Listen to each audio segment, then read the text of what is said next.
ચૈતર વસાવાની મુશ્કેલીમાં સતત વધારો થઈ રહ્યો છે। ડેડિયાપાડામાં બેઠક દરમિયાન જે બબાલ થઈ અને તેમાં ચૈતર વસાવાની ધરપકડ કરવામાં આવી હતી। 5 જુલાઈથી ચૈતર વસાવા જેલમાં બંધ છે, જે બાદ સતત તેમના પરિવાર સહિત સમર્થકો તેમને છોડાવવા મેદાને આવ્યા છે। હવે જામીન અરજી મામલે આજે સુનાવણી હાથ ધરવામાં આવી હતી, પરંતુ આજે ગુજરાત હાઈકોર્ટમાં વકીલો હડતાળ પર છે, જેના કારણે હવે આજે થનાર સુનાવણી મોકૂફ રાખવામાં આવી હતી અને હવે આગામી 11 સપ્ટેમ્બરે જામીન અરજી મામલે સુનાવણી હાથ ધરવામાં આવશે। અને હવે ચૈતર વસાવાને વધી રહેલા જેલવાસ મામલે ઈશુદાન ગઢવીએ સરકાર પર પ્રહારો કર્યા છે।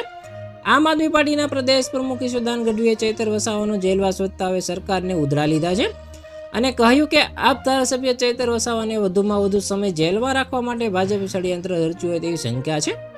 જે ગ્લાસ કોઈને વાગ્યો નથી એ ગ્લાસ ફેંકવાના ગુનામાં ચૈતર વસાવા પર અનેક કલમો લગાવવામાં આવી હતી। ચૈતર વસાવાને જેલમાં પૂરી રાખવા પાછળ ભાજપનો ઈરાદો શું છે?